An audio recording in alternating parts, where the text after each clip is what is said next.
Olá pessoal, Rosineide Belo. O barulho que vocês estão ouvindo é porque está chovendo bastante aqui agora. E como não dá para eu começar a rotina do domingo, né, de limpeza dos gatis e tudo mais, então eu vou aproveitar esse tempo para fazer uma reflexão com vocês. Então eu quero falar para vocês algo sobre a importância, né, do cuidado com o pensamento, com o sentimento, com a palavra e com o ato. Mas vamos centrar aqui nesse vídeo no pensamento. Todos já ouviram falar, todos já leram alguma coisa que é muito importante que você observe os seus pensamentos. Então, primeira coisa, não se para de pensar, certo? Principalmente eu recebo perguntas, né? Como faz para parar de pensar na meditação? Não existe parar de pensar, porque nós temos registros nas nossas conexões neuronais, né? Registros de todas as memórias que nós vivemos, especialmente nessa encarnação, né? Gravadas no nosso cérebro, no nosso sistema físico. E há um processo automático de leitura de memórias o tempo todo. Então a nossa mente, ela produz pensamentos o tempo todo. E esses pensamentos, eles vão rodando como se fosse um filme que vai passando. Já notou que às vezes você está trabalhando e de repente, você se lembra de algo que às vezes é da infância, às vezes é da adolescência, né? Às vezes você naquele dia estava com foco em determinada coisa, de repente vem um pensamento totalmente adverso, certo? Então é porque é um processo de leitura das suas próprias memórias. Então não existe parar de pensar, existe não se identificar com os pensamentos. O que é não se identificar com os pensamentos? É quando você observa aquela imagem que está vindo ali, seja ela da infância, da adolescência, de quando foi, agora da fase adulta, seja de uma alegria, seja de uma tristeza, e você não entra nela. Do tipo assim, você está meditando e aí então vem lá o pensamento. Hoje é dia 15, tem que pagar contas, certo? Você esqueceu de pagar as contas, né? E daí você interrompe a meditação e às vezes você nem vai pagar as contas naquele exato momento, mas você já interrompeu o processo meditativo. Então, não se identificar com o pensamento, não dar força para ele, foco para ele, energia, não entrar nele você assiste aquela memória que chegou, né? Hoje é dia 15, pagar boleto. Ok. E deixa ela passar, certo? Como quem diz assim, agora eu estou meditando. Gratidão por me trazer essa lembrança. Assim que eu terminar, eu vou proceder o pagamento das contas, certo? Isso é não se identificar com o pensamento. Quando a gente se identifica, a gente tem os saltos, né? É mesmo? Nossa! Aí desconcentrou totalmente do que estava fazendo. Então, os pensamentos, eles giram o tempo todo, né, na nossa mente. E daí nós temos que, vamos dizer assim, cuidar como se fosse um cinema. Quando você vai ao cinema e você senta na plateia e você vai assistindo as cenas, você de repente, se você não concorda ou se você gosta muito, você levanta da sua poltrona, sai, entra lá na tela e começa a abraçar a tela ou começa a bater na tela? Não. Então é dessa mesma forma que nós temos que lidar com os pensamentos. Você vai deixando ele passar. Rosineide, e quando vem um pensamento que é assim muito triste, é de um trauma, de uma perda, de um acidente, de uma frustração, uma traição, uma decepção, você vai treinando, porque tudo é treinamento, gente, as coisas não se dão de uma hora para outra. Eu agora sou dominada pelos pensamentos, são eles que me dirigem. Aí, só porque eu entendi que não é para se identificar, então a partir de agora eu não estou mais me identificando. Não, é um treinamento. Você vai ter que meditar e treinar, meditar e treinar, meditar e treinar. E também durante o seu trabalho, sua rotina, a sua vida, a não entrar naquele pensamento que chega. Quando ele é muito triste, né?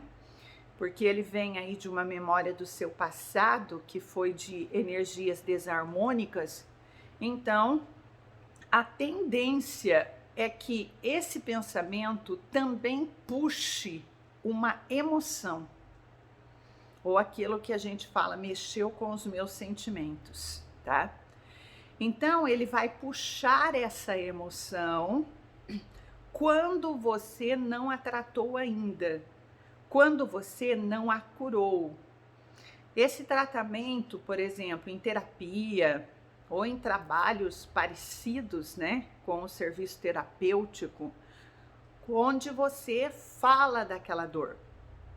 Porque a psicologia ela trata através da fala. Porque quando você lembra a memória de sofrimento, de trauma, de traição, de perda, enfim, e você vai falando sobre ela, você vai puxando essas conexões neuronais, vai puxando, vai falando, vai puxando, vai chorando, vai puxando, vai falando, vai puxando, vai chorando. E assim são as sessões de terapia, né? Especialmente quando a pessoa não está bem. Então, esse processo de acessar essas memórias e falar e chorar e expor a raiva, expor a tristeza, expor a dor, esse processo é que vai aliviando a energia emocional contida naquela memória, certo? Agora, se você não trata essas memórias, esses acontecimentos, assim, vamos dizer, muito fortes negativamente da vida, então você fica carregando, além da memória, a carga emocional. Então aí, quando a memória vem à tona, ela vem para sua mente, normalmente a pessoa começa já a chorar, começam a escorrer lágrimas, certo? Ela começa a ficar já de uma forma diferente, porque ela entra numa energia diferenciada daquela que ela estava naquele momento, trabalhando ou meditando ou realizando uma atividade. Porque a memória, né, puxou também a emoção que ainda não foi tratada e não foi curada. Rosineide, então você quer dizer que mesmo que a pessoa passou por traumas, acidentes, perdas, frustrações, mas se ela tratou isso, vamos dizer, através da terapia ou serviços similares, né? Ela já falou sobre isso, ela esgotou a energia daquela experiência, ela já conseguiu olhar para aqueles fatos com um olhar diferente, ela já trabalhou a ressignificação, né? Que é dar um outro significado para aquilo que aconteceu, saindo da posição de vítima e entrando numa posição um pouco mais acima. E esse é todo o trabalho psicológico, né, terapêutico. Então, se ela já fez isso, sim, a memória pode vir e pode ser de uma perda, e pode ser de um trauma, de uma traição, que ela não vai mais atingir o sistema emocional, puxando para a sua mente, para o seu sistema físico no total, aquelas energias de tristeza, de angústia ou então de raiva, de ódio, etc. Por quê? Porque você já trabalhou essas energias, você já transmutou-as, né? Então agora você tem sim as memórias, porque elas foram gravadas, mas você não tem mais a conexão com aquelas emoções doentias e desarmônicas do momento, certo? Quem não pode pagar terapia pode procurar na prefeitura. As prefeituras das cidades, normalmente, né? Minha cidade que é pequenina tem. Então eu penso que nas grandes muito mais. Tem psicólogos contratados pela prefeitura que trabalham, né, em grupos. O fórum também tem psicóloga. ela atende mais a relação com os processos que estão em andamento e que são necessários à sua intervenção, mas de qualquer forma dá para você pedir uma ajuda que ela vai acabar te encaminhando para algum lugar, se você precisa muito e você realmente não tem condições financeiras, né? Mas existem grupos fraternos, né? Grupos de apoio em centros espíritas, em lugares assim variados, onde as pessoas também fazem trabalhos em grupos assim, né? Tanto para alcoólicos quanto para viciados, né? Que nós falamos comumente em drogas ou tabaco, etc. Então, sempre tem grupos de apoio. Então, procure para você participar, porque esse desabafar, né, numa forma conduzida, ele te leva na limpeza dessas memórias, certo? Falar com os amigos, falar com o vizinho ajuda? Pode ser que sim, pode ser que piore. Depende o que o outro vai dar de feedback para você.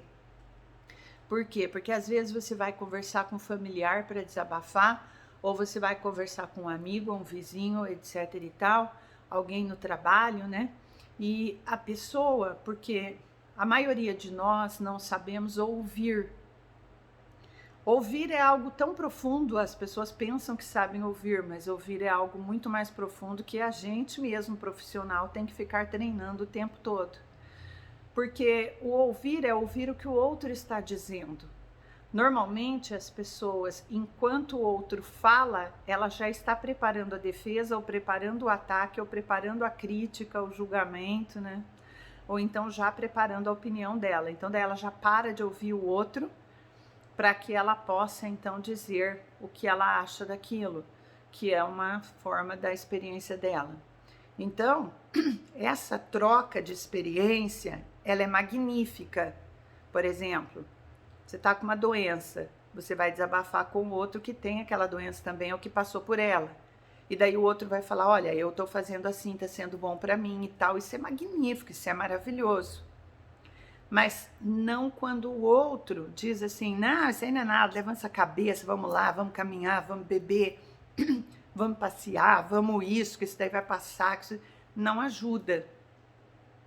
E as pessoas socialmente, né, foi vendido pela mídia que você não pode ficar triste, você não pode ficar angustiado, né? Você já tem que levantar a cabeça e você tem que estar sempre bem, e sempre sorrindo e sempre agradando a todos. E daí o que acontece é que as pessoas querem te tirar, mesmo elas sabendo que aquilo é falso, que aquilo não vai funcionar muito tempo, mas elas querem te tirar daquela tristeza, daquela angústia rapidamente. Vem aqui que eu vou te mostrar um negócio legal. Vem aqui que eu vou te mostrar um negócio engraçado. Ah, eu vou mandar um presente para você. Ó, você queria ganhar isso aqui? Tó. Ó, um dinheiro para você comprar um negócio. Então, dá a impressão, né, que com as coisas materiais eu vou sanar as deficiências internas, as dores da alma. E, na verdade, não funciona muito assim. Então, conversar com um amigo, vizinho, tal, pode ajudar? Pode, depende com quem. E depende como a pessoa vai conduzir a escuta da sua dor, da sua fala, tá ok? Já para pessoas que estão perguntando, eu não tenho horários de terapia por enquanto, tá bom? Quando eu tiver novos horários, eu aviso. Mas vocês encontrarão profissionais magníficos. Se vocês puderem, façam terapia presencial nas suas cidades, certo? Porque a online é a mesma coisa. Em termos de trabalho psicológico, terapêutico, é a mesma coisa. Você vai falar, você está sendo ouvido, conduzido, tá tudo ótimo. Só que estar presencialmente com alguém, porque assim, eu atendi minha vida inteira quase presencialmente, é muito diferente, sabe? Você está ali do lado e você dá um copo d'água e você dá um chá e você dá um lencinho e você só estar ali com a pessoa, sabe? Olhando nos olhos dela, enquanto ela chora, enquanto ela fala. Isso é magnífico, sabe? Então, o trabalho online é magnífico também, né? Você pode encontrá-lo, mas se você puder fazer terapia presencialmente na sua cidade, É algo magnífico, né? Olhar nos olhos, estar ali junto, né? Se você escolher um profissional bom, né? No sentido mais para moral hoje em dia, né? Porque às vezes a pessoa tem grandes formações, mas energeticamente não flui ali. E todo trabalho de terapia, seja a pessoa psicólogo ou terapeuta, né, de linhas diferenciadas, o mais importante é que a pessoa tenha um equilíbrio razoável, uma frequência razoável, porque ninguém é perfeito aqui, né? E um nível de consciência razoável, pelo menos razoável, porque em toda terapia, de todos os tipos que você imaginar, existe automaticamente uma troca energética. Então é importante você ver com quem você está trocando essa energia, né? Além de ser um bom profissional, quem é aquela pessoa na vida, né? Porque a energia dela estará ali presente na totalidade. E se você vai ser um terapeuta, você é um terapeuta, então pense nisso, né? Como está a sua energia a hora que você vai atender as pessoas, certo? E também para o terapeuta é algo muito sério essa troca energética, né? Às vezes o terapeuta recebe tantas energias densas, desarmônicas, que ele acaba adoecendo, né? E acaba não dando conta de levar o trabalho adiante devido a isso. Então é necessário fazer todo o trabalho interno, cursos, harmonizações, né? Aumento de frequência vibracional e tudo mais, tudo é treinamento, tudo é passo a passo, tudo é um processo. Nada acontece de forma mágica, de forma miraculosa, né? Tudo nós temos que ter estudo, discernimento e prática. Se nós não colocarmos em prática tudo aquilo que a gente estuda, nós não temos nenhum resultado diferente. Então, fica aí essa reflexão para vocês trabalharem aí nas suas meditações, com os seus pensamentos e com os seus processos internos. Gratidão, Namastê.